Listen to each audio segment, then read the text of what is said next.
The Red Light Podcast, kjer glasbeno industrijo razgalimo do golega.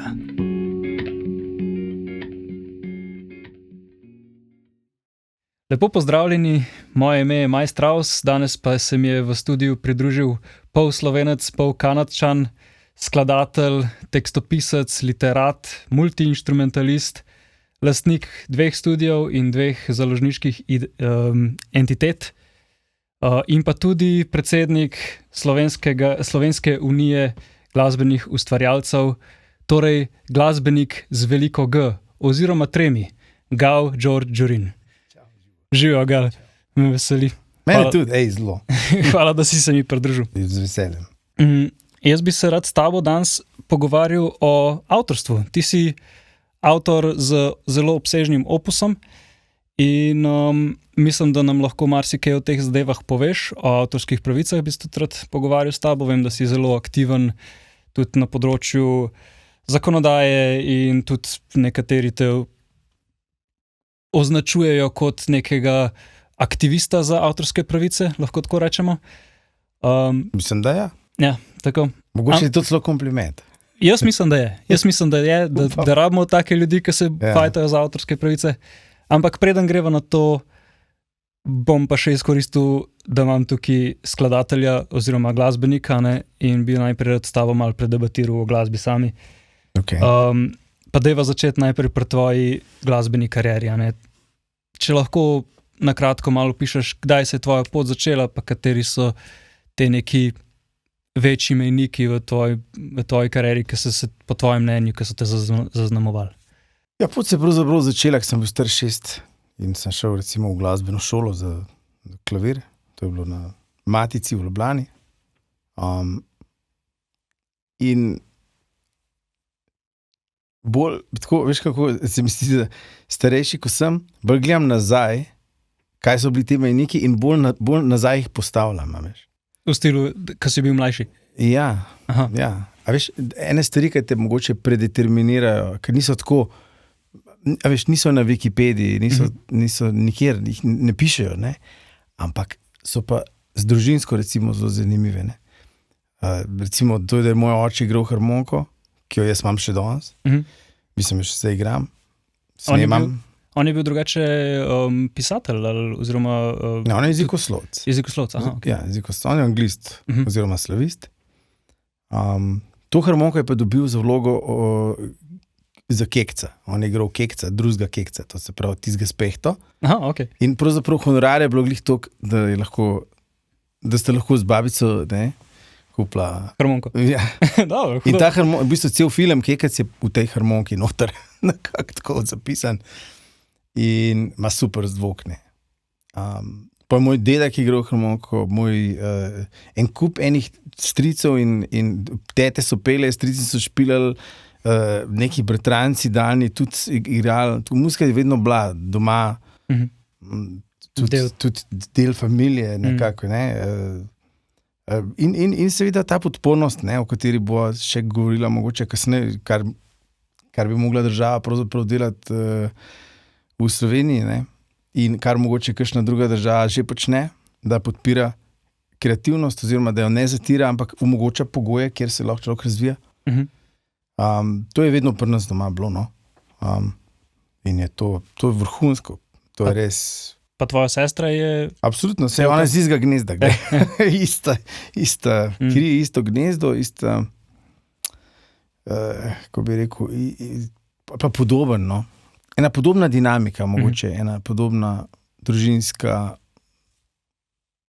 Recimo, ene par inštrumentov imam, ki so stari, tako kot so iz mojega otroštva, recimo, pa sem jih na zadnjem albumu snemal. Pa so igračke, pravzaprav. Ampak se da porabiti, ne. Ja. Jaz zelo verjamem to, da pač ne obstaja slab zvok, ne. Da so pravzaprav slabega inštrumenta ni tako, kot ni slabega zvoka, ne. Samo umestiti ga moš, ne? Ja. Kontekst je tisti, kar določa pravzaprav a je nekaj dobro, a ne. In če dobro uporabaš nekaj zelo na sveže, je to vrhunsko dobrodošlo, ne. Seveda. Mislim, meni je tvoja glasba, kolikor je poznam, priznam, da vseh tvojih 25 albumov nisem še poslušal. To jih že jaz dolg nisem. Ja, ampak kar pa sem poslušal, mi je všeč, ker se mi zdi inovativno, se mi zdi, da si upaš iti mal on stran meja pri zadevah. Vse drugače pa brez veze, ne? Jaz, ko začnem delati nov album, meni je tako, kot da nič ne znam. Mislim, vem, da znam, ampak a veš, kaj mislim, imam znanje, ki ga bom uporabil. Tehnično, ne? Pa tudi... Ja, ne vem, katero, ne, to je ena taka, a veš, pisanje pesmi in tudi snemanje, sploh produkcija, vse to, ne. To je ena taka čudovita destilacija stvari in občuti in čustev, ki jih imamo v sebi in ki so del našega življenja in tvoje življenje je samo tvoje, samo ti imaš to izkušnjo z njim, ne. In tvoja izkušnja je edinstvena in če to uspeš zapisati noter, a ni to nekaj najbolj čudovitega, to je nekaj najbolj čudovitega. Jaz mislim, da ja. Daj vam se malo pogovarjati o tem tvojem pristopu. Vem, da večino glasbe delaš sam, tudi pač v studiu, pač seveda na odru pač imaš zasedbo, v studiu delaš večino sam. Mene zanima, zakaj delaš sam? A se počutiš bolj produktivnega kot individualista v studiu? Ali... Ne, sploh ne. To je neka naravna pot, ki se je meni pravzaprav zgodila. To je neka naravna, ne vem, poglej, jaz ogromno stvari igram in tudi sam napišem vse, ne, se pravi v glasbo, besedil, tudi aranžmaje, tudi če treba z simfonike ali pa kakšni drugi zbori ali pa orkestri, karkoli, ne. In jaz enostavno hitro delam. A veš, jaz zelo hitro delam in če bi mogel to, recimo, jaz zelo razdelam z ljudmi in igram z muskontarji, zelo različnimi tudi, različnih žanrov in okolij in držav in kultur in pač zelo različno, no? Zelo pisan svet je to. Glasbeni svet je, to ti da vse, kar se tega tiče. Mislim, res, to je tak čudovit svet, če ga znaš. Paleta. Mislim, če si to paleto res vzameš, veš, res da greš, to je zdaj, to je zdaj, zdaj smo tukaj in bomo to delali, ne. Pol je ta paleta neverjetna, ne. In hkrati je pa notranja paleta tudi neverjetna, lahko. To se pravi, kaj si pa ti sposoben? Kje pa ti vidiš sebe, koliko pa ti greš lahko vase in kaj si se ti sposoben vse naučiti. In jaz sem tle zelo eno dolgo pot naredil, ne, zelo poglobljeno, tudi na vseh pravzaprav nivojih, rečemo temu izdelovanja glasbe, ne.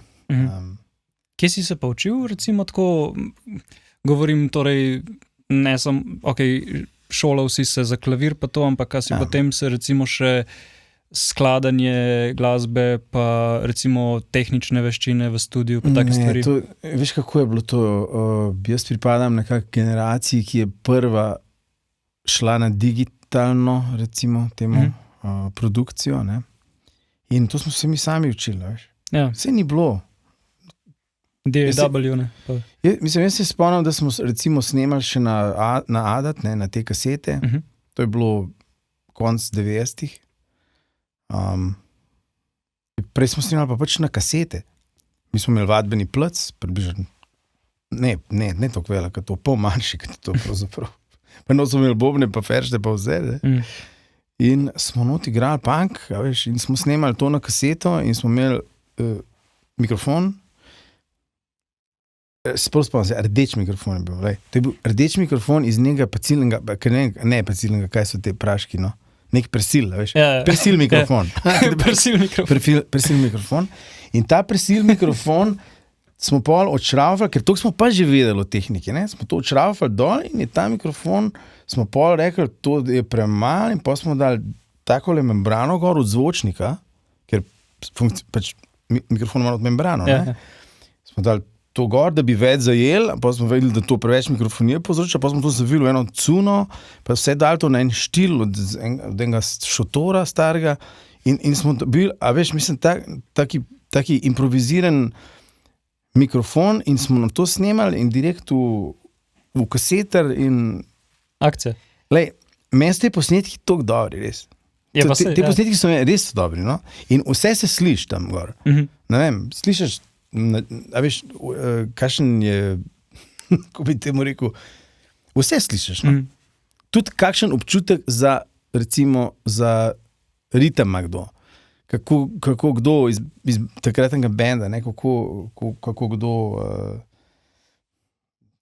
kakšen ima odnos do muzike, kakšen ima odnos do sebe. Vse to se sliši v tistem mini mikrofončku, no. Res se vse sliši, pač. Noro. Ja, in je super. In lahko grem pol nazaj gledat, pa rečem, klej sem tako igral, pa vem, zakaj sem tako igral, ampak še danes igram v bistvu isto. Recimo, ali pa ne, ene stvari vidim, da so že takrat čisto obstajale. Imaš neko to nianso, ki je tvoja, ne, pač.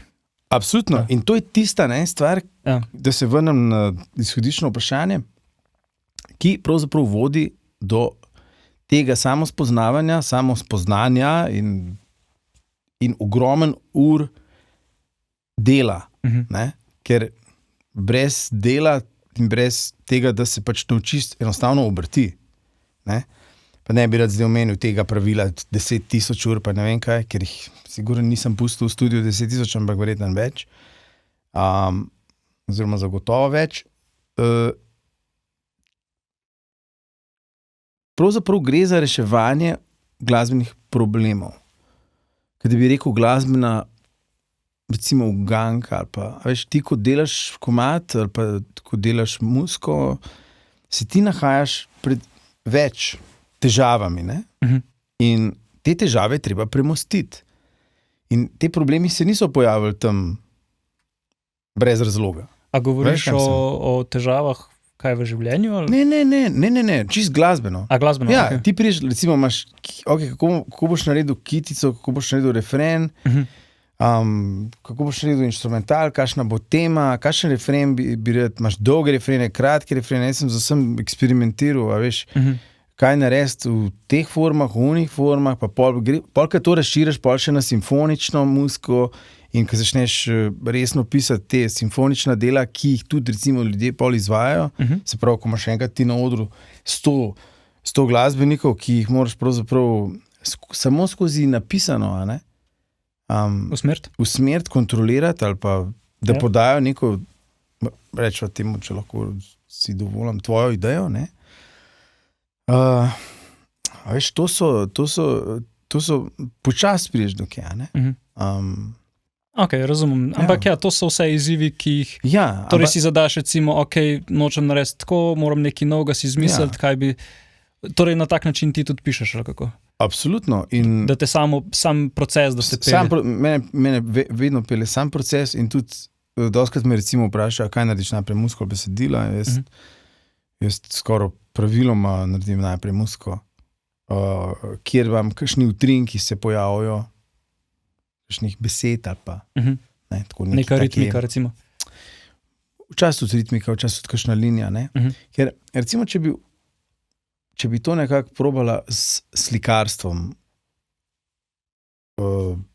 primerjati, ne? Rečemo, da ima platno, ne? In zdaj ima muzika je, a veš, abstraktna stvar, ne? Ja. In tisto, kar je v slikarstvu ali pa v kiparstvu linija, to je pravzaprav melodija. Recimo, ne? Tisto, kar je barva v muziki, recimo jaz dam ogromno na to, kakšne barve je neki, kakšno barvo lahko potegnem ven ali iz kitare, ali iz različnih, a veš, kako dobiš različne barve. Tega bi rekel timbre, ne, ali kako se temu reče? Ja, to bi bil, to, kar si ti omenil, je zven. Aha, ok. A ne? Ampak govorim prav o barvi, ne? Recimo sem se predvsem ukvarjal tudi z barvami v glasbi in kako jaz vidim, ne? Ker vidim pač določene dure v določenih barvah, ne? To sem šele pol kasneje odkril, da imam neko to obliko sinestezije, ne? In a veš, meni je pač D-dur rumen, ampak tak malo mango rumen, bolj, ne? Okay. Ampak, ne, poj pa, ne, veš, in ko greš na barve, ne, takrat se pravzaprav začne tisto platno zares zaživi. A ne?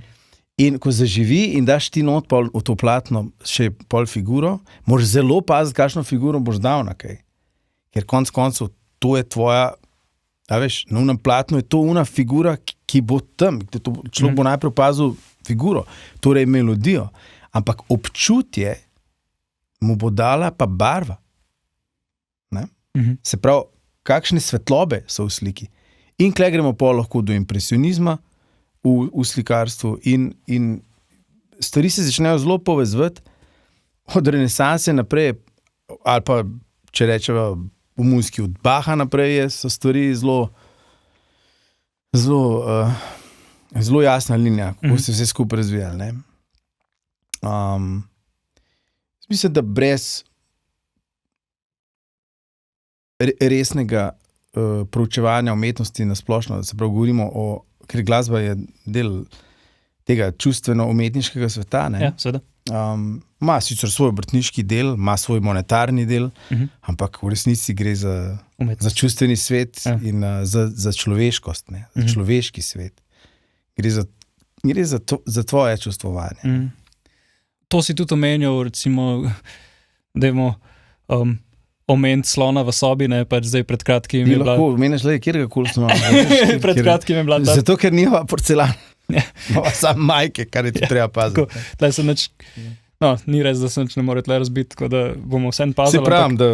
Ja, ampak ja, pred kratkim si imel eno objavo na Facebooku, kjer si v bistvu razlagal o tej človečnosti in o problemu umetne inteligence in o teh zadevah se bova tudi pogovarjali še. Ampak prej bi te pa še to vprašal, ti si torej pač pol Kanačan, pol Slovenec, en studio imaš v Kanadi, Toronto, ne, oziroma... Toronto, ja. Enega v Ljubljani, ne, če pravim. In konstantno migriraš med enim in drugim, ne, pač mislim konstantno. Ja, pravzaprav res, konstantno, tudi ne vem, niti kdaj bom kje. Jaz bi te mal vprašal tako iz čistega firpca, kakšne vidiš podobnosti ali razlike med kanadsko glasbeno sceno pa slovensko? Prav govoriva prav o sceni, ali govoriva o industriji, ali govoriva o glasbenem biznisu? To so tri različne stvari. Ne? Kar ti pade na pamet, da je mogoče za omeniti. Kaj je skupno, pa kaj je za omeniti? Ja, prva stvar je seveda pač za omeniti je podpora države in pogoji za delo in tudi neka, kako bi rekel temu, sreča, ne, po eni strani je, da veš, jaz imam v Kanadi recimo dostop do praktično vsega, kar si lahko predstavljaš, ker je v Torontu pri nas je vsega se najde, ne. Pač če hočeš staro, dobiš staro, če hočeš najnovejše stvari, ki jih je dal Fender ven včeraj, pa so danes že vštecunali, so pa, pač lahko jih dobiš, lahko jih probaš, lahko, ne vem, včasih igram kitare, ki so, ne vem, letniki 1940, 1930, 20. To je stvar trga, ne? Mislim, velikosti trga. To je stvar velikosti trga in večjega zavedanja, mislim, veš, ne? Italijani imajo zavedanje močno, tudi zgodovinsko gledano je to treba pač razumeti, ne? Zakaj, ne? Tudi zaradi Američanov, druge svetovne vojne in tako naprej. Ampak v osnovi, ne, gre za to, da je družba bolj usmerjena v to, da ljudi te stvari zanimajo in da so dostopne tudi. Ne? Ker imamo pač Amerika, mislim, z Američani imamo mi praktično skupni trg. Ja, tudi če prihaja do teh političnih peripetij okrog Trumpa in tako gor in dol, zdaj, da ne bo to šla pregloboko to, ampak v osnovi zdaj iz svoje perspektive, če zgovorim. To je ena stvar, ki je meni pomembna, zaradi tega, ker to pomeni, novi zvoki, najnovejši zvoki, nekaj, kar noben nima, pa imam jaz že na plati, pa že s tem delam, pa recimo prijem v Slovenijo traja 1-2 leti, ali pa še sploh ne pride, ali pa je samo po internetu možno kupiti, ali pa pač ljudi ne poznajo. In seveda obratno, ne? V Evropi ogromen enih inštrumentov, bogate kulture, jezikovno bogato, prepleta se velike teh blendov in res prečudovitih te prave evropskosti, ne? Ki do neke mere pač izginja zdaj v tem času, ker so pač spet razlogi takšni, kot so, ne? Ampak to povezovanje za mene je to vrhunsko, pač, da imam lahko recimo eno tehnično plat, pa to kulturno diverziteto. In to kulturno raznolikost, ki me pele pravzaprav v to, da spajam stvari, ki imajo čisto poseben zvok, zven in ne vem, toliko je to zanimivo in raziskovalno zanimivo, da ne vem, je to super delati. Jaz blazno uživam, ne. Kaj pa to, kar si omenil, že z vidika, kako država recimo suporta glasbenika, kako to recimo kot glasbenik začutiš?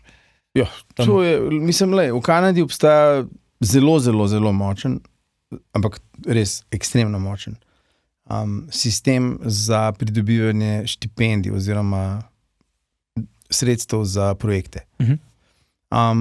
Za plošče, za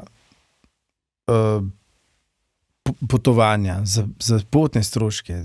Nima veze kam, ne? Lahko, mislim, moraš upravičiti. Kaj v obliki nekih subvencij? Subvencij, ja. Subvencij. In ta sistem subvencij je, imaš ga na mestni ravni, pa ga imaš na podoben malo kot v Sloveniji, ampak v Sloveniji je tega denarja toliko malo in pravzaprav se ne, zares tega ni, ne. In obstaja sicer načini, kako bi se dalo to izboljšati, kako bi se v Sloveniji dalo to izboljšati, jasno, ne. To je stvar tudi politične volje in mogoče še kakšne druge volje, ampak kar je v Kanadi pač res izrazito je to, ne. Tega je res veliko in dosti mojih kolegov, ki nimajo prav zelo, ne vem, niti ne zelo dolgih, niti ne zelo bogatih karier, lahko čisto v redu shaja skozi te razpise, ne. Je pa to je dvorezni meč, jasno, te razpisi, ker to pa pomeni, da trg manj deluje, a ne. Zdaj pa prihajava na področje mogoče samega trga, kjer pač Taylor Swift razprodaš stadion, ne, po drugi strani pa pač ljudje špilajo v kafičih, kjer se vrti na enih šestih ekranih hokej, ne. In to je zelo nehvaležno. Ja. In teh ljudi je ogromno, ne, ki imajo kako bi rekel, ki so obsojeni na te hokejaške variante, ne. Na te pube. Mislim, ja, ne, to je res grozno. To je, recimo Evropa glede tega 100:1 mogoče. Res. Mislim, praktično vsi si želijo igrati ali v Evropi, ali pa mogoče kakšen Nashville. Ne? Ja. Tam, kjer je sploh, kjer še kaj dogaja. No? Centralizirano to je. Noben noče zdaj tu, ne vem, noben ne rine glih v Detroit ali pa v Salt Lake City. Ne? Ampak tisto, kar hočem povedati, je to, ne, da pač te subvencije so dvorezne. Ne. Kar je tudi tisto, kar opažam, mogoče je pri kanadskih kolegih je veliko depresije, veliko je tudi alkoholizma, veliko je sej brez veze, neke apatije. Mogoče tudi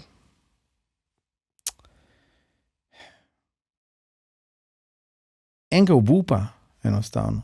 Veš, da se ne da.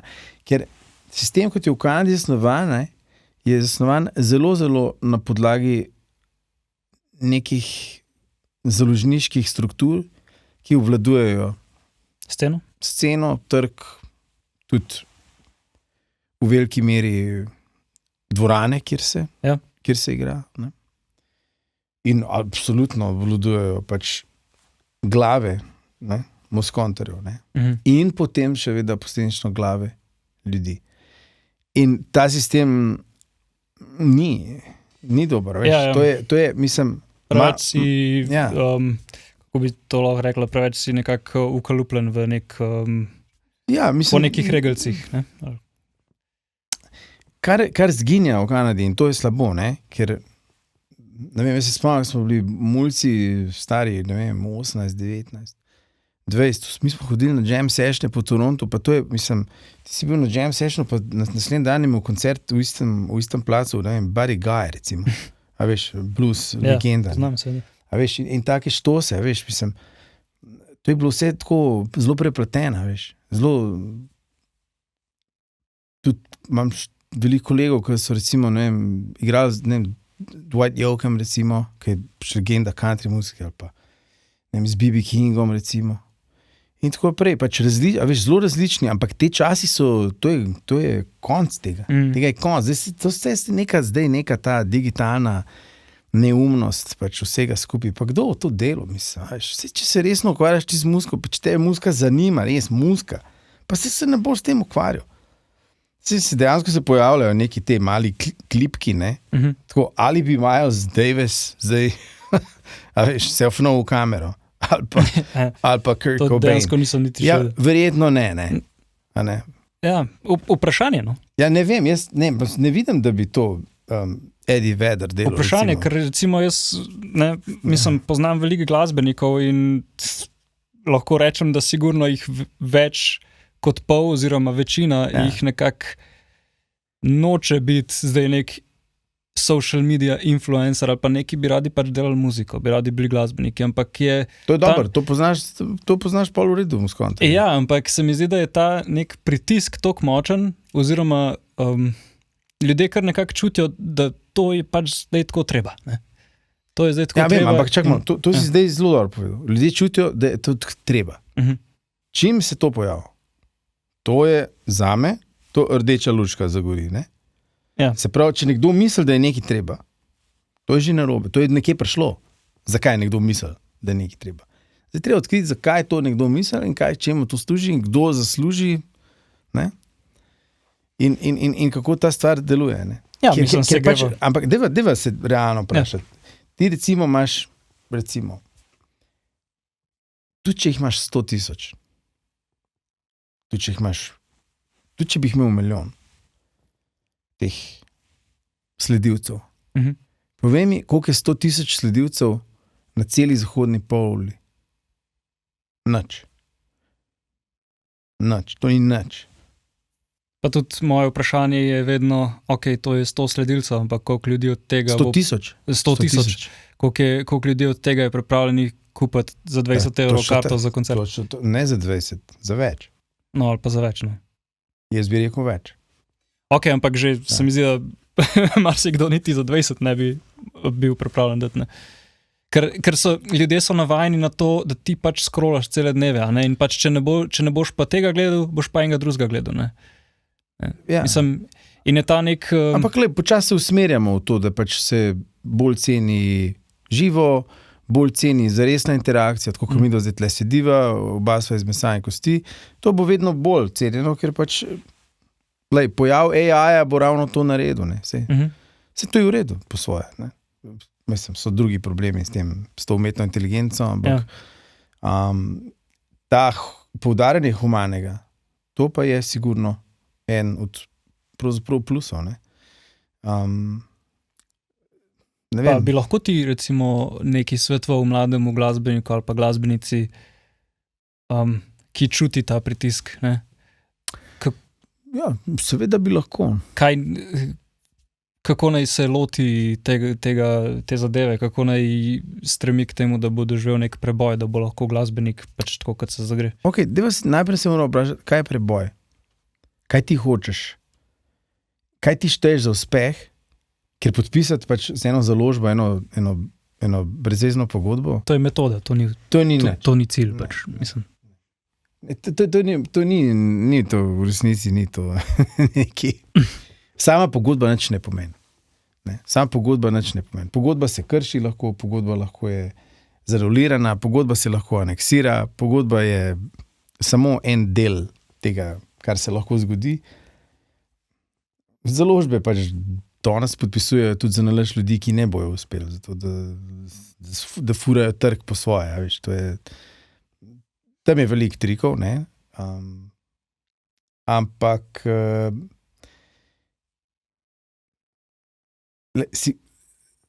premikamo se v smer teh socialnih medijev. Seveda pač. Ne? Jaz tudi zdaj recimo, ko delamo reklamo za Cankarjev dom, ne? Zaenkrat Cankarjev dom oglašuje izključno pač, mislim, da po netu. Prek Instagrama. Nekaj malga, ja, ne vem, koliko 100 evrov, koliko je šlo not v to. Ne, nič posebenega, mislim, to je to, ker to tudi najcne, veš, ker v bistvu plakatirne kampanje, govorim zdaj se v Slovenijo, ne, recimo v Kanadi, veš, sploh ni plakatov, veš. To, jumbo plakati pa to, tega praktično ni. Ni cela država onesnažena z jumbo plakati, tako kot to v Sloveniji, to je, mislim, tega v Kanadi ni, ne. Imaš plakate, ampak so ponovadi digitalni, oziroma so to neki LED zasloni, ne? Ja. Pač, ne? Ampak veliki, ne mehni. Drugače pa to vse skupaj poteka po enih drugih kanalih. Ne? Slovenija marsičem še zelo tradicionalna, kar je tudi dobro po svoje. Se pravi, radio še vedno laufa, še vedno laufa televizija. Ja. Televizija je v Sloveniji še vedno pomembna, zelo. To sta dve stvari, ki sigurno treba svetovati mlajšim ali da se starejšim. Potrudiš priti na te medije ali kako? Moraš biti prisoten, ja. Moraš biti prisoten tam, ja. Absolutno. Mislim, nič proti podcastom, da se zastopimo. Vse ni to sploh. To je sam nov medij. To je v bistvu televizija, ne. V bistvu sploh ni nov medij. To je televizija. To je samo nova oblikica. Jaz bi sam rekel, da malenkost drugačen format je, ne, pač malenkost drugačen format, malo bolj sproščeno, ne. Ja, ne, pa več časa je na razpolago, ne. To je zelo pomembno. Ja. Ne, ker na TV-ju ponavadi nimaš cel, ne. Tudi na radiju, če greš na intervju, to je, da imaš, tudi če imaš dolg intervju, boš hiter mim, ne. Ja. Se zelo hit poznano. Ja. Skratka, to sigurno šteje zaradi tega, ker v Sloveniji še vedno se sorazmerno zelo dobro to obračunava tudi. Govorimo o avtorskih pravicah. Sprav, če se vrtiš na radiju, boš dobil plačan, pa ne boš dobil plačan slabo, boš dobil plačan sorazmerno dobro. Potem isto velja za televizijo, ki je za množino populacije še vedno osnovni medij. Ne pomeni to, da so vsi na internetu, ker niso. Ne? Eni so se tudi naveličali interneta, poznam pa celo ljudi, so se naveličali socialnih medijev. Mislim, teh Instagramov in Facebookov, predvsem mislim, da Facebookov še celo mogoče bolj. Ja, jaz mislim, da je to pač ta prenasičenost oglasov, pa tudi konec koncev zdaj na enem prejšnjem podcastu sem povedal, da mislim, to sicer ni moja ideja, ne je ideja, ki sem slišal na internetu, ampak se z njo 100% strinjam, da bo v bistvu tok tega AI-generated contenta, da bojo ljudje, tako kot si prej rekel, ljudje bojo želeli to človečnost in bojo absolutno pač manj časa preživljali potem pač na teh platformah, ampak več časa namenili so človeku oziroma koncertu mogoče, kar se tiče glasbenikov. Ne. Ja, ampak veš kaj to pomeni, ne? To pomeni, da ker ti imaš ene glasbenike, imaš, ki so bolj koncerti, druge imaš, ki so bolj studijski. In pač, jaz imam nekako boje zelo močno izraženo, ne? Ja. In koncerti in studio, ne? Se pravi, delovne posnetkov. Nekako se če po tvoji teoriji bi se pol začeli preferirati tiste, ki lahko igrajo. Kar pomeni, da bojo odpadli takoj starejši, ki so naredili lahko čudovita dela v svoji preteklosti, pa danes nimajo recimo socialne varnosti ali pa toliko varnosti, kot bi bilo treba. Pa bo kaj z njimi pol? Mislim, težko si predstavljam, da bi pred, ne vem, 10 leti Mojmir Sepe imel resne turneje. Pač. kar hočem povedati, je to, da obstajajo segmenti glasbenikov, ki so veliko naredili, pa pač ne morejo v živo igrati. Ali pa, ne. Ampak nasplošno v Sloveniji trenutno je živo igranje ena čuden, to je čisto popolnoma drugačno, kot to včasih bilo. To je čisto ena druga situacija, pač tudi glede koncertnih organizatorjev, mislim, to je ena... Ne vejo sami, ali bi se menili 1 let naprej, ali 2 let naprej, ali 2 meseca naprej, ali eni tako, eni drugač. Ne vem, pa se ukinjajo sredstva tam, ne, milijon enih problemov. To je čisto nekaj drugega, kot je bilo, ne vem. Jaz, če gledam zdaj, jaz imam letos 125. obletnico, recimo neke te profesionalne kariere, pa je pravzaprav daljša, kot 25 let, ampak nekaj moram potegniti, pač. To je res drugačno. A veš? Jaz sem videl ta razvoj, a veš? Ja. Jaz sem ga dejansko doživel in razvoj iz analognega v digitalno in razvoj oziroma spremembe to, kar se tiče pač teh glasbenih ne, pa koliko je recimo koliko je muzika, ki je takrat skozi prišla recimo danes. Jaz ne vem, če bi bilo to danes možno živeti recimo od tazga projekta, kakor, ne vem, sem imel projekt Mesto, to je bil miks poezije in improvizirane muzike. Ja. Mislim, a veš? Sliši se kar alternativno za današnje čase. Ja, totalno alternativno, ampak to je bilo, ne vem, 40 do 80 koncertov na let. Veš, kaj je to? Ampak, da tako malo vprašam, malo bolj konkretno. S takim projektom, a veš? Mislim, to je nemogoče, da bi to zdaj obstajalo. Ja. Če te lahko malo bolj konkretno vprašam, ne? Ti si predsedujoči pri Slovenski uniji glasbenih ustvarjalcev, ne? Ja. Vi ste organizacija, ki se poteguje za dobrobit glasbenika na slovenskih tleh, ne? Če lahko tako poenostavljeno povem. Pač. Ja, ok, zdaj res poenostavljeno rekel, ampak ja, recimo. No, ja. Ampak tako, kaj bi ti kot oseba, ki je aktivna na tem področju in pač ki sodeluje z ostalimi osebami, ki so aktivne na tem področju, kaj bi ti rekel, da je potem pač tukaj zares problem, iz kje ta kaotičnost oziroma ta... Ja, kaos je na področju države, jasno, ne, že to je, veš, tukaj gledamo mi, govorimo mi zdaj recimo 16 let kršenja vsega, kar se kršiti da, nepravilna implementacija direktiv.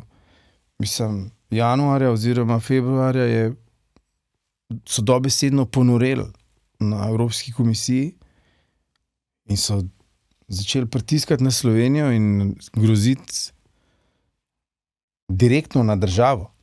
Kako je možno, da ne implementira osnovnih načel, ki so v EU direktivah, ki jih je Evropska komisija dala, ne, recimo Evropska komisija.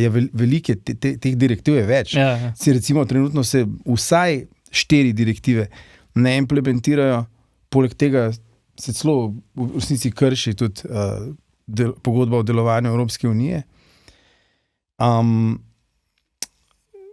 Mislim, teh načel je veliko. Glej, ne ti samo povem eno načelo. To je načelo monopola. Ne? To, da se upa Ministrstvo za gospodarstvo oziroma država vršiti ven člen, da lahko midva narediva boljšo organizacijo kolektivno za pobiranje keša, kot že obstaja. Da nama zamejijo to. Kako je to sploh možno? Da nama oduzamejo to možnost in da uzakonijo monopol. Čakaj, uzakonitev monopola pomeni tudi nekaj drugega, da je treba pol za to skrbeti in je to treba resno nadzirati in tako naprej. Ne pa samo uzakoniti monopol. Ne? Evropska unija gre ravno na to, da je treba omogočiti več možnosti in da lahko avtorji ali pa izvajalci recimo imajo različne oblike tega, kako bi se radi oni odločali. Pač. Ne pa, da so vsi glasbeniki, ne glede na interesno skupino, ne glede na to, ali imajo sploh skupne interese ali ne, ali delujejo v skupnem polju ali ne, da so zvezani na istih organizacijah. Ne. To je čisto noro. Pač. Ja. Ta uzakonitev monopola, to je treba.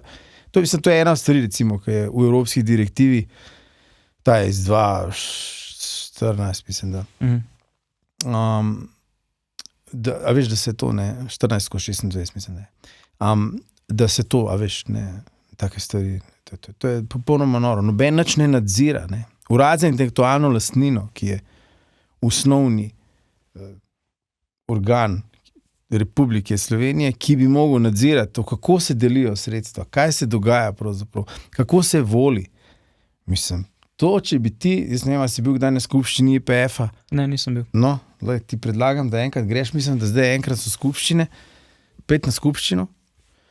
To je ena od stvari, ki je ti sigurno pripada, tako kot ti pripada pač nažalost samo en glas, ampak ti pripada. Ja, no, lej. Pač, to je demokracija. Tak nam pripada, ne? Ja, tak nam pač pripada. In pojdi tja in se čudi. Recimo v tem momentu ima IPF nerazdeljenih in neplačanih.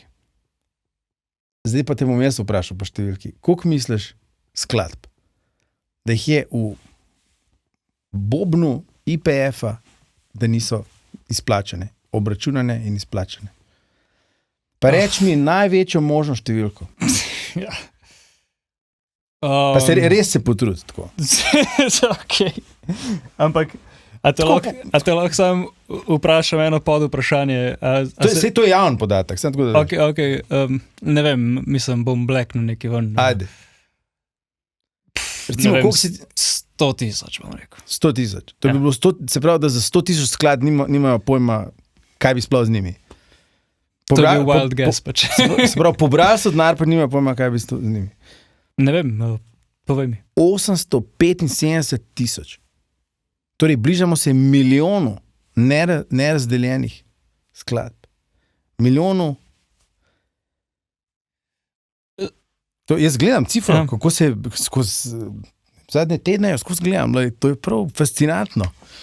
Glede tega bi te eno stvar vprašal. Torej, ker sem se pripravljal na ta intervju, sem se malo poglobil v avtorske pravice in v načine pač... To je super, to bi se mogel vedno. Ja, to je ena od stvari, ki je tudi treba svetovati mladim muskonterjem. Ja. In starim, in vsem.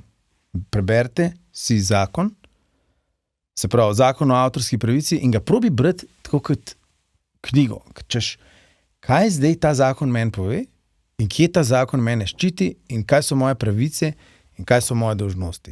Se pravi, da ga bereš kot popolnom, ne pravnik, ampak laik, ki mu tisti zakon nekaj sporoča, ne?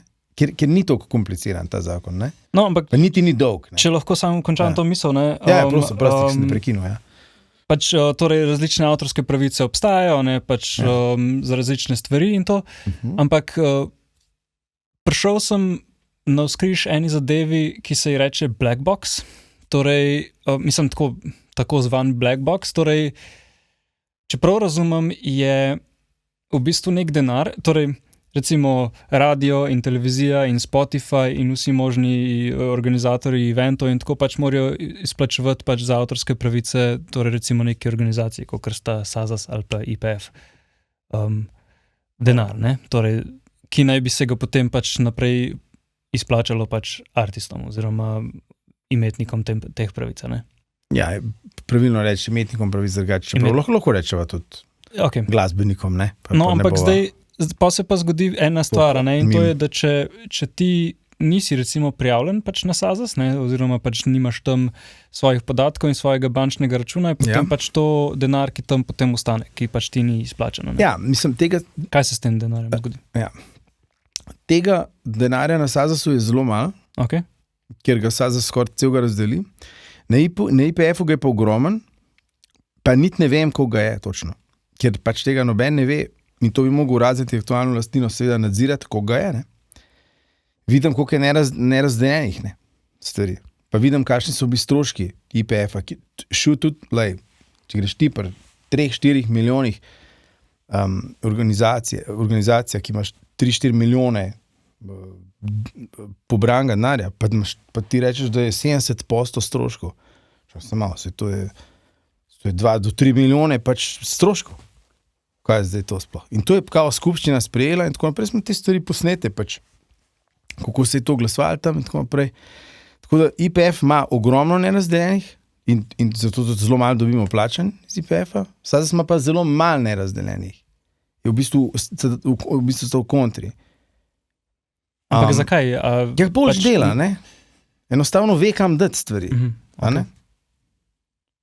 Ampak še zmeri, če ti recimo... Ne, to so obračunski servisi, veš. Recimo, jaz nisem bil nikoli član nobenega upravnega ali pa kjerkoli odbora od teh kjerkoli organizacij. Jaz sem pač imetnik pravic, Muskontar oziroma jaz sem pač umetnik, ne. Meni to, to so naše organizacije, ne. Mislim, dobro, sem član kanadskega Sokana, recimo, ne. Ampak v Sloveniji to seveda pač so te, ne, kjer so, ne, teh 5, ne. Čakaj, prosti, da se vrnemo zdaj nazaj na tisto, kar si rekel. Si rekel... Da se ta denar, ki tam je... kam gre? Kam gre? Ker mislim, da je to fora pač black box, ne? Torej, kaj je ta black box? Kaj je to? Black box, to sem slišal v enem intervjuju, tako pač pravijo, I guess, da Američani, no. Da pač, ker neka ta organizacija ne more na toliko velik denarja stati, more pač ta denar nekam iti in da načeloma recimo v Ameriki se ta denar potem nekako porazdeli tem major publishers, ki so, I guess, da tam Universal, Sony, pa tretji, pa Warner. Ja. Vse so sami te 3. No, tako, in da se v bistvu razdeli ta 3 denar. založbe vodijo svet, 3 založbe. Ja.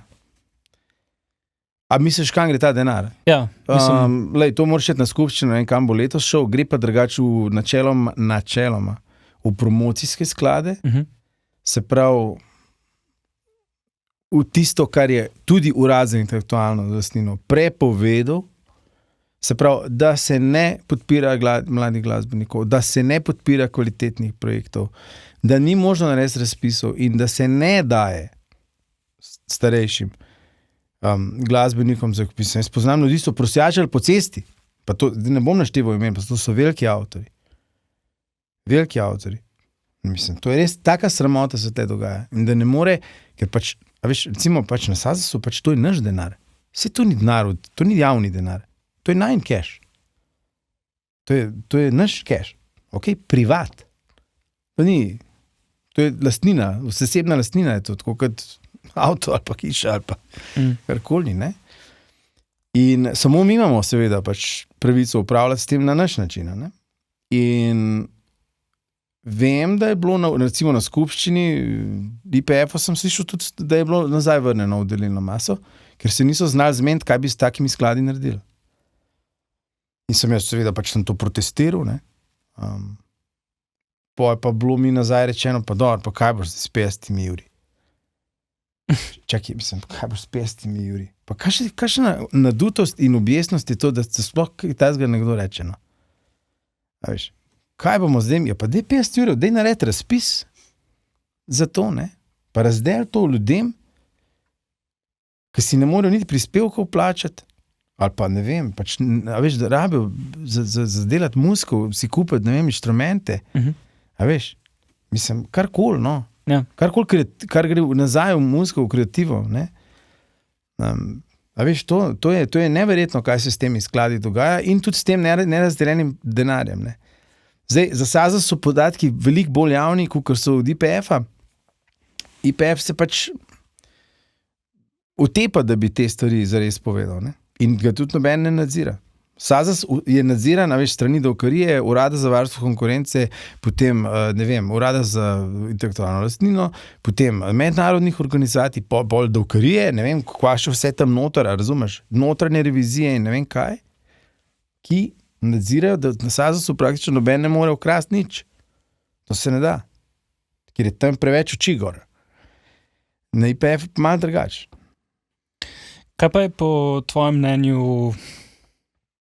Ok, torej to je pač, to je stvar politike, stvar zakonodaje in tudi nekako upoštevanja nekih, kakor si rekel, evropskih smernic in tako, ampak kaj pa recimo lahko nek posameznik, imetnik avtorske pravice, kaj lahko naredi, da dobi svoj delež, kolikor je potrebno. Tebi itak leži najprej denar tam 5 let. To se pravi, tudi če nisi, recimo, ti, ki si prej rekel, ne, da recimo primer, nekaj se ti vrti, ti imaš, ne vem, neko skladbo zunaj ali pa 10 skladb zunaj, lahko jih je 100. Ja. In 5 let te mora denar tam čakati. To je po zakonu. Se pravi, in na SAZU in IPF-u za 5 let nazaj morajo ti izplačati. Se pravi, podatki in denar te čaka. Torej tudi, če nisi prijavljen noter, če nimaš bančnega računa ali pa je nima veze. Nedosegljiv. Ja. Nima veze, zato ker pač v te organizacije imajo vse bi rekel, zakonsko obligacijo, da te ščitijo ne glede na to, a si ti se tam prišel pofočkati ali ne. Pač denar je tam. Denar je treba iskati. Collecting. Dobesedno. Ja. Mislim, temu se drugače v angleščini reče collective societies, ne? Se pravi, ne collecting, pa collective, kar je hecno, pa hkrati tudi po svoje logično, ne? Ampak ja, denar je tam, no? Denar čaka 5 let. Sam treba se iti prijaviti. Ja. Ja. Treba se iti prijaviti. Treba je prijaviti stvari. Jaz ti povem tako. Letos imam 125-letnico, sem zakopal tudi v lastne arhive, veš. In gledam, koliko imam teh neprijavljenih del in teh neprijavljenih fonogramov in neprijavljenih plat. Jaz sem ostal, mislim, da v letu 2014. Okay. 15. Ok? Pol si v bistvu, za 6 let ne čaka več denarja. Za 6 let me ne čaka več denarja. Yes, to je res. To je res, tle sem v bistvu denar. Si se ga odpovedal na nek način. Čeprav... Če je šel skupno malko za sklad, super, Če je šel pa skupno delilno maso, pa malo manj super. Ampak, če ga vsak kdo dobil, pa iz njega kaj dobro naredil, prav. Ampak, mislim, veš, ko začneš pucati arhiv, pa pri meni se res tega nabrala, veš, ogromno teh plat in posnetkov in uživo posnetkov in to na obeh celinah, veš. Tako da imam ogromen dela in zdaj mi manjka prijaviti še 161 sklad, mislim, da moram prijaviti še zdaj. Pa delam že to 2 meseca, no. Po eno ekipco palčkov, pomagalčkov, ja, veš kaj, mislim, malo je duhamorno, ne, to za nas umetnike je ta birokracija mogoče vseeno, ker duhamorna, ne? Mislim, da te pesti to. Ja, absolutno, ja. Tudi pomagam to narediti artistom, ki jim delam produkcijo in tako, in ja, pač to je... Vse, če ti sproti to delaš, super, ker eni grejo res prijaviti, če prijem imajo komad narejen, so že, a veš, na SAZU in so že na IPF-u in že ste vem kva. Ampak, mislim, jaz sem res len glede tega, no. Ne, se grem vse poškodil, v resnici, veš. Ja, sej. Ne? Ampak, vse to pomeni, da dela so ščitena. A veš, noben ne more tega ukrasti. Zaradi tega, ker pač čim ti narediš delo, je avtomatično ščiteno že svojo kreacijo, a veš. Ni, pač je ščiteno, je. Ja. Ni pa remunerirano, ne. To se pravi, nima te materialne denarne komponente, ne. In to je pa tisto, pejt na SAZAS, pejt na IPF, prijav stvari, bod konsistenten, ne. A veš. A je še kakšna taka organizacija, na katero more nekdo iti, ki je niso zdaj omenila? Ja, stvar, ki se je pojavila recimo samo na IPF-u nova, so recimo videogrami, to se pravi, temu bi rekli lahko kar video spoti mogoče, ne, po domač, da bo lažje to razumeti. Kar pa še pod film, ne? Ne pa še čist pod film, ker je to je v bistvu druga licenca, ampak pa noben čist ne ve, kva s to licenco. Ja, jaz sem bil zadnjič na IPF-u, pa sem sprašal. Mislim, osebno sem zglasil in sem imel debato 3 ure o svoji situaciji in kaj narediti glede enih stvari, ne? In ne vem, to je ena stvar, ne, videospote, ljudje snemajo videospote, to je treba prijaviti. Potem, kar je treba, ja, organizacije so seveda še druge. Ne? Zdaj, AIPA je ena od teh organizacij, to je za kabelsko retransmisijo, ne? To se pravi, za kar pride po kablu do tebe. Okay? Po domače povem, če sem jaz RTV Slovenija, oddam neko oddajam, ampak do tebe pride pa po Telemachu ali pa po Siolu. Po optiki. Ja, lahko tudi po bakru, ne? Ja, ali pa kakorkoli. Ja. Ja. Ne? In to je ena od stvari, ki je ena organizacija, ki se tudi treba počlaniti. Zdaj pa morda še dve, ki je treba omeniti tukaj, ne? To se pa pol tudi vse. To je pa Sazor, ki je pravzaprav za kopiranje del, ne? In ZAMP za književna dela, ne? To je spet drugo področje, mogoče, ne? Zato, ker če se slučajno prepleta potem pač. Ne, ampak besedilo pri glasbi, ne, se ščiti na Sazusu. Ne posebej kot literarno besedilo. Ne? Ja. Če pa samo literarno besedilo, recimo za literarne nokturne, za razne, ne vem, ob katerih priložnostih se nažalost poezija zelo malo uporablja, ali pa tudi na splošno literatura v medijih tega zdaj zelo malo, ne. Je bilo pa več, ne. To pa skrbijo oni, ne. To se pravi, so organizacije in ti imaš pokrito, ne. Načeloma je pokrito, samo kako pa to deluje, točno in kaj vse bi bilo treba narediti, da bi delovalo boljše. Ja. To je pa stvar države, politične volje, stvar Urada za intelektualno lastnino, stvar Direktorata za notranji trg, stvar Ministrstva za gospodarstvo in stvar vlade in mogoče še stvar, jaz bi rekel, da je to tudi stvar predsednika oziroma predsednice države, ker na koncu zakonodajo podpisuje predsednik. Ne? Lahko ti pa povem recimo eno zanimivo izkušnjo, ko sem, to je bila pravzaprav ena taka zelo lepa priložnost za slovenski avtorski svet.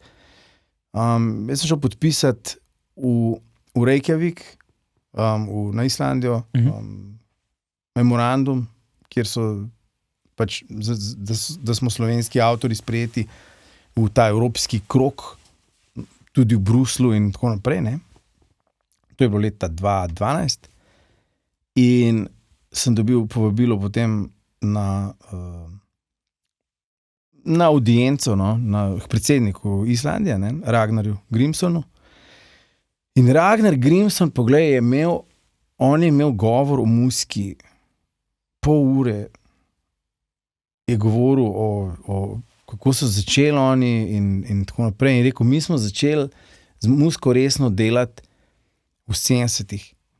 Mislim, da je celo rekel 1970, prvo to letnico je dal, da so se odločili, da bojo oni začeli na tem delati. In rekel, mi imamo zdaj, čez 40 let, imamo pa rezultate, tako da je glasba 4.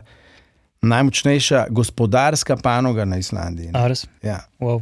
Ja. In to je bilo, kjerega leta? 2014? 2012. 2012. Ja. Lej, saj ti imaš Björk, imaš pravice od Björk, tega je ogromen, imaš Of Monsters and Men, in še vrsto enih drugih, ne vem, Sigur Rós recimo, pač projekti, ki prihajajo iz Islandije, ki so svetovna klasa in pač svetovni projekti. Oni so zavestno šli v to, dali podporo, naredili veliko za to in imajo danes rezultat. Ampak rezultat ni v 5 minutah. Se ne zgodi kar tako. Ne, to je treba delati na tem. Treba imeti dolgoročno strategijo in za trajnostni razvoj, da se to pele in potem so rezultati. Islandija je pač, to sem jaz na lastne oči slišal, videl, pač to mi je, mislim, če ti to predsednik sam pove, potem mi je veš, koliko je ura. No? A pa se to pri nas zdaj kaj dela v tej smeri, oziroma kdo to dela, ali se to dela? Ne dela se, gledaj, mi smo recimo kot Unija vložili leta 2013, to se pravi, to je bilo nedolgo potem, pol leta potem, sistemske peticije, se pravi, peticija pravzaprav meni prošnja, ne, zdaj, če smo čist v dobesednem prevodu, kaj to pomeni, ne, da ne bomo rekli zahteve, v resnici gre za V resnici gre za zahteve, a ne. Naslovljeno je kot peticija. To je 13 peticij v državni zbor. To je bila služba za enake možnosti, ki je sprejela te peticije in jih je pol razposlala po raznih po resorjih, ne, med drugim tudi na Ministrstvu za gospodarstvo, ki se ukvarja s tem. In v teh peticijah je pravzaprav zraven je tako imenovani beli revitalizacijski plan, kako revitalizirati muziko in glasbeno polje, da bi vsi imeli plus. To se pravi in uporabniki muzike in ustvarjalci. Ne? In to vseh žanrov in vseh področjih. Na koncu sem jaz končal na temle, na NPU-ju, ne? Da je vse to ponarejeno, da so vsi ti podpisi ponarejeni, seveda, ker pač me je direktor IPF-a ovadil, ne mene, ampak ovadil je neznane osebe v državnem zboru, ne? In je točno vedel, da bojo prišli pač do mene, jasno, ker sem pač jaz vložil peticije. Ne? In so mi me klicali z NPU-ja pa rekli, a lahko prinesete te peticije, sem, da mi to pregledamo. Sem rekel, absolutno. Pa če sem to nes so gledali, so rekli, lejte, tle vse verodostojno, jaz ne vem, kaj to je kriva prijava, ne. Se pravi, to je kaznivo dejanje krive prijave. Veš? To je direktno kaznivo dejanje, da te en recimo zašpeca, ker pač on je te peticije videl, tako kot so jih videli vsi na IPF-u, ker ena od peticij je ukinitev zdajšnjega IPF-a in prošnja oziroma zahteva, da se naredi nov IPF, kjer bomo končno glasbeniki odcepljeni stran od založnikov.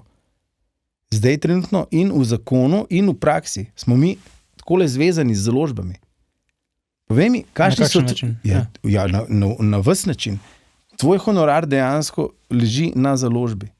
Zdaj, če si ti sam založba oziroma fonogram, kot si prej rekel, ne, da lastnik fonograma, okej, ne, jaz sem načeloma tudi, ne, v redu, to je pač tvoje, ne, to je najno. Ampak, če pa to ni tako, če pa to, ne vem, nekdo podpisal recimo z Niko Records, s katero imam jaz trenutno težke bitke za to, kdo je fonogramc, lahko ti povem recimo zakonsko definicijo, kdo je fonogramc, ne? Kdo je tisti, ki je lastnik posnetka. Lastnik posnetka je fizična ali pravna oseba, ki je prevzela odgovornost in pobudo za nastanek prvega posnetka neke izvedbe.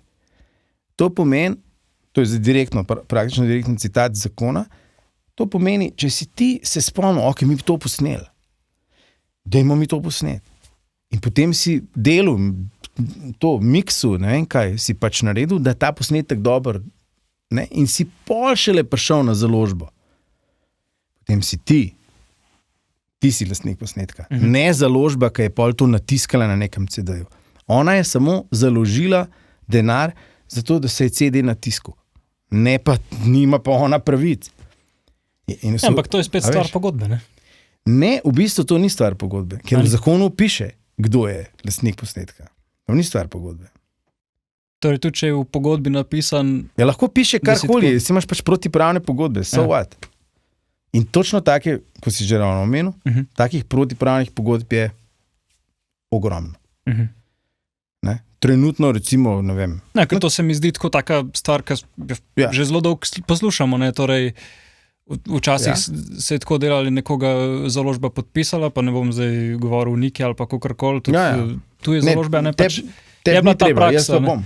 No, mislim, ampak je ta praksa bila, ne, da si v bistvu založba potem vzame pač nek delež avtorskih pravic, ne? Ne, to niso avtorske pravice. To so fonogramske, sorodne. Ja. Ti imaš avtorsko pravico in pa imaš njej sorodne pravice. Ne? Avtorska pravica je temeljna pravica, se pravi, to je pomeni, da je Gavči pesemco napisal. To je osnova. Ja. In ker je Gavči pesemco napisal, pomeni, da pol obstaja tudi posnetek te pesemce in tisti, ki igrajo na tem posnetku. No, in to, da je Gavči pesemco napisal, je avtorska pravica. Se pravi, glasba, besedilo. Lahko tudi aranžma, odvisno od tega, kaj se dogaja.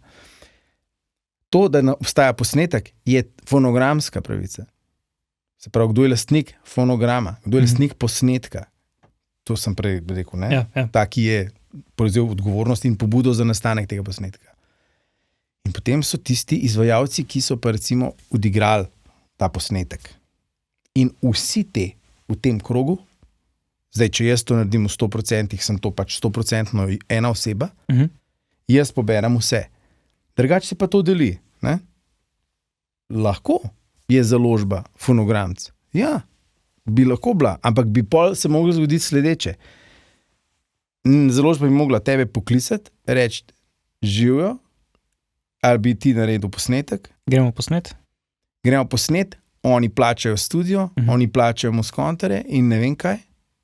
In potem nadzorujejo ta proces. Rečejo, master, nismo še zadovoljni, to je treba še enkrat zmiksati. Nekaj. Na nek način so producent, ne, potem pač, oziroma tako. Ne, niso producent. Oni so potem lastnik posnetka. Producent je tisti, ki dejansko fizično stvar izvede tam na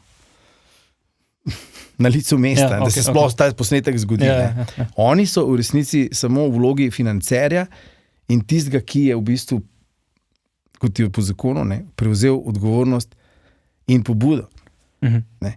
Mislim, pa niso, v Sloveniji, pa tudi druge, 99% ali več posnetkov ni nastalo na pobudo nobene založbe, ampak so muskontarji sami delali, zato ker radi delamo muziko. In smo naredili muziko in kaj smo naredili pa? Nesli smo na založbo, ker pač nismo imeli denarja za to, da bi pač natiskali CD-je. In kaj? Smo rekli, lahko natiskate vi CD-je. Oni so pa porinili pogodbo, kjer si ti mogel dati fonogramske pravice, do katerih oni sploh niso upravičeni. Zaradi tega so pogodbe čist protipravne. Torej, to je svetoven problem, pač to ni samo lokalen problem. Mislim, lokalen, jaz si rekel država, ne? Ja.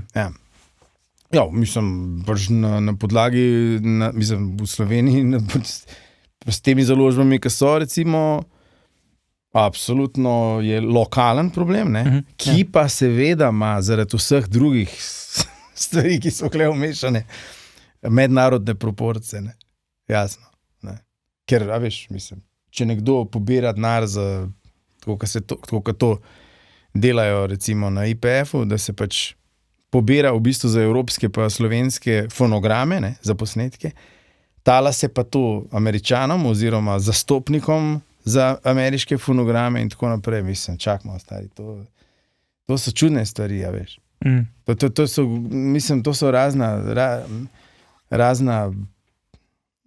tle zdaj treba malo več, bi bilo treba povedati o konvencijah, kdo je podpisnik. Recimo Amerika ni podpisnica rimske konvencije, po kateri se sploh lahko nekdo gre fonogramsko ali pa izvajalsko pravico. Zato obstaja konvencija mednarodna, ki mora biti država podpisnica.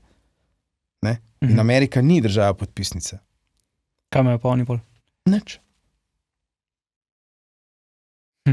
Okay, Nič, ti si lastnik masterja. Ja.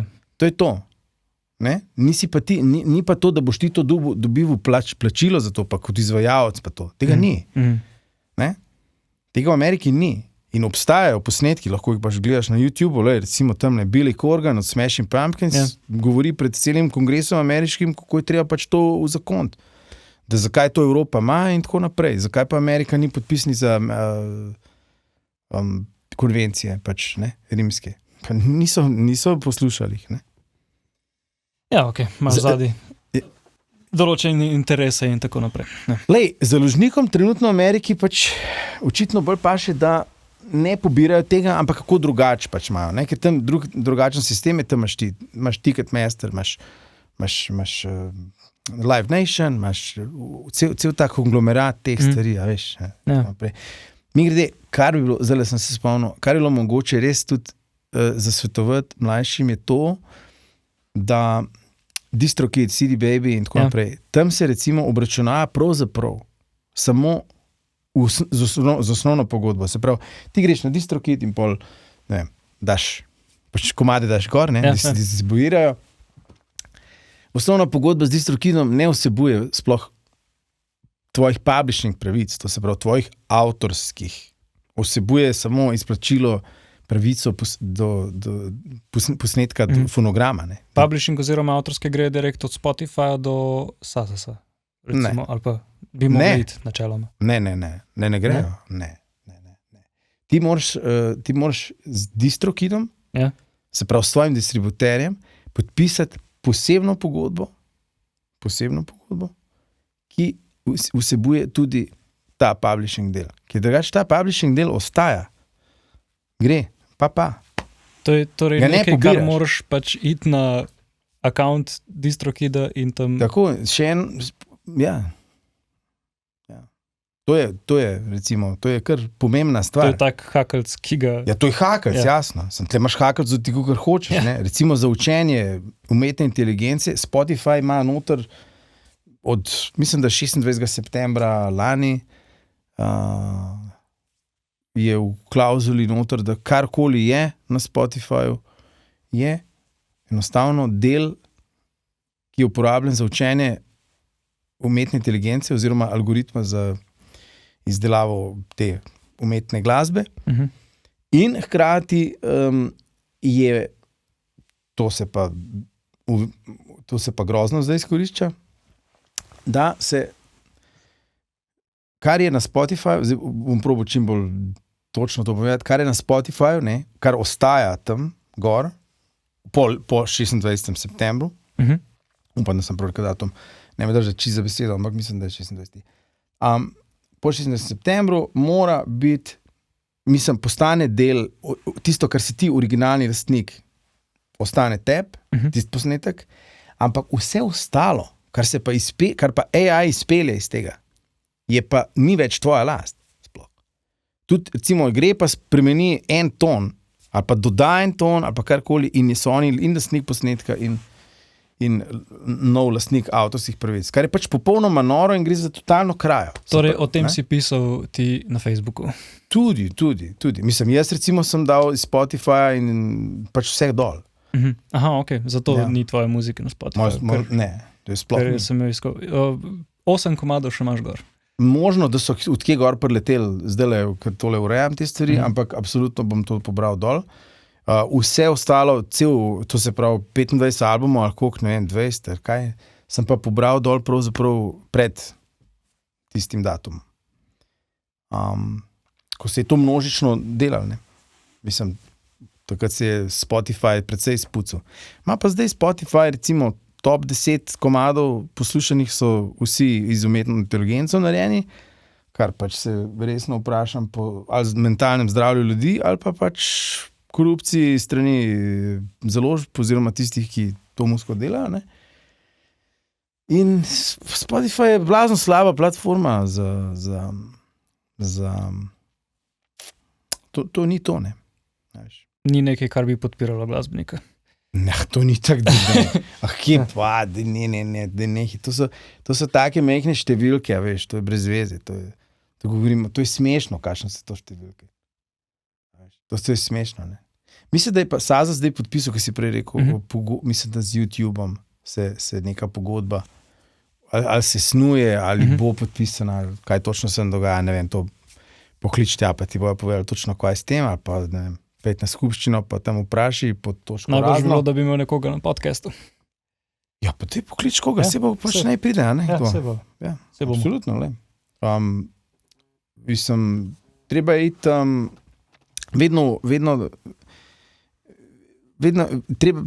treba je vedno se zavedati tukaj, zdaj kaos na tem področju, totalen, ne.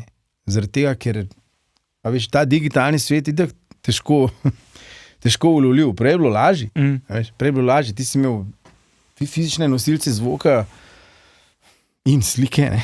Ja. In si pa lahko to nadzoroval lažje, ne. Danes je pa to norišenca, ne. Torej, to je še eno poglavje, ki ga more tudi globalna politika zares. Globalna politika, predvsem pa lokalna politika, ne? Ker ni treba vedno čakati pač evropske direktive, neka osnovna evropska direktiva okrog uporabe umetne inteligence tako obstaja. Ni glih ne vem kako vpliva, a veš, zares Evropska unija o tem, kar se zdaj dogaja, ali pa kar se je zgodilo v zadnjih parih tednih na področju umetne inteligence, zares Evropska unija ni še rekla nič. Tako da direktiv sploh še ni, ukazov ni, ali pa kakšnih drugih. Ja, ta razvoj umetne inteligence se je tako hitro zgodil. Ne, najprej bi bilo treba regulirati, potem pa oziroma... Ja, najprej bi bilo treba urediti zakonodajo, potem pa spustiti tehnologijo ven. Vse to je Elon Musk rekel, ampak hkrati je pa on sam potem prehitev po desni celo zadevo. Tako da tukaj se manipulira na veliko in to mislim, jaz čakam, da se prvič opraviči celotna garnitura vseh, ki zadnjih 15 let delajo škodo in ki so za to odgovorni. To je ena stvar, to bom dal sigurno tudi javno.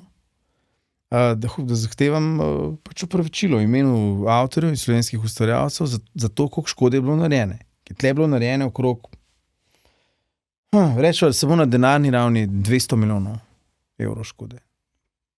Prosti, za 200 milijonov evrov škode, za katero noben ne odgovarja, mislim, da bi kakšno opravičilo moglo biti. Ne? Bo pa seveda tega opravičila ne bo, ne? Najverjetneje, v nobeni obliki. Sicer so zdaj te kazni Evropske unije, ki so priletele dol, to je dosti velik dokaz tega, da so stvari zelo narobe. Se tudi v Evropi zavedajo, pač, kako je. Ne? Jaz sem bil ogromno tudi po Bruslu in smo sedeli na teh konferencah raznih, tudi v okviru Evropskega združenja skladateljev in tako naprej. To je v Evropskem parlamentu si kljuke podajajo Sony, Warner pa Universal. Ne, samostojni ustvarjalci pa to je spet igra velikih. Vedno je to, ne? In zato je toliko bolj pomembno, da držimo skupaj, da se to, da se to unificira, da imamo nek skupen cilj, kar se tega tiče, ne? Mislim, zdaj pa res bi bil čas za slogo, pa sloga je najtežja, da dosežete.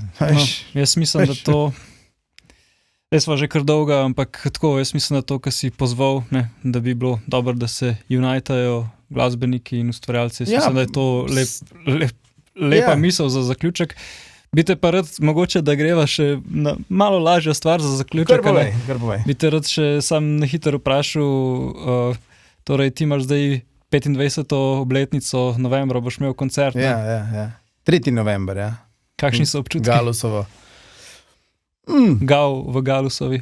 Ja, Gala koncert. Ponovadi naslovim te koncerte moje v Galusovi kot gala koncert v Galusovi dvorani Cankarjev, ker je pač... Koncert gala. Ja, koncert gala, ne, pa še ponovadi tudi gala, ne. Tako da, ne vem, mene je to domača dvorana, mene je to lepo. To je pravzaprav res dvorana namenjena glasbi, ne.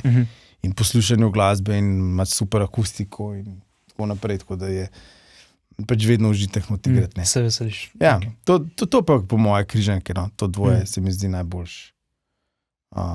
No, jaz mislim, da jaz ti želim vso srečo pri vsem tem. Hvala. Je pa to The Red Light Podcast, ne, in vedno zaključimo na isti način. In to je The Red Light Question. Okay. Ker pač naš moto je, da glasbeno industrijo skušamo razgaliti do golega.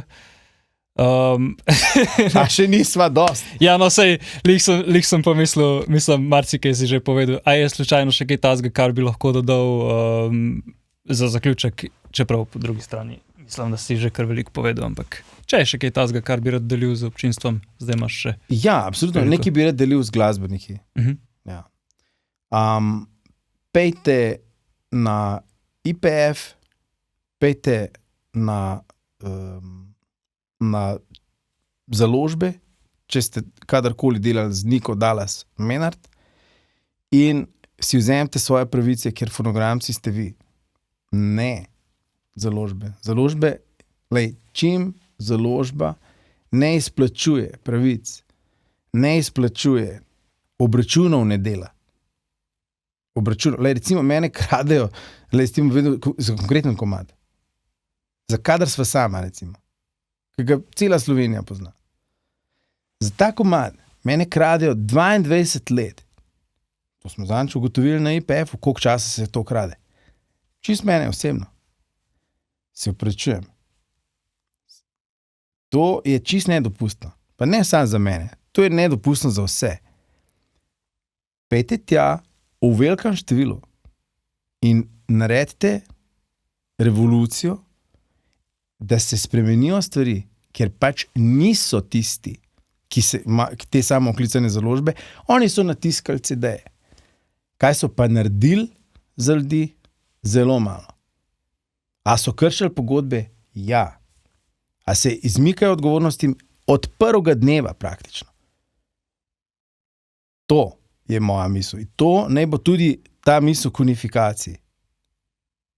To je pot, po kateri treba iti. Dobiti samostojno izvajalsko pravico, da bomo glasbeniki skupaj, ne zvezani z založbami. Ne to. Mi tega ne rabimo. Bodimo mi svoji založniki, ampak dajmo biti glasbeniki najprej. Mi smo glasbeniki najprej. Ok, smo v glasbenem biznisu. Ja, ok. Vse to v redu. Ampak najprej svoje pravice treba imeti. Okay. To je bistveno. Bistveno je to, da se boriš za svoje pravice, ker ti jih noben drug ne bo dal. So v zakonu, so ti omogočene, ampak moraš jih iskati. Ja. Okay. Ja. Gal, najlepše ti hvala, da si vzel čas. Absolutno, z največjim veseljem. Upam, da se še kaj zelo hvala za povabilo. Se še kaj usedava. Kje pa? To se bo pa še zmenila sproti. Da, zmenjeno. Vas, drago poslušalstvo, pa lepo pozdravljam, pa se seveda poslušamo naslednjič. Hvala lepa.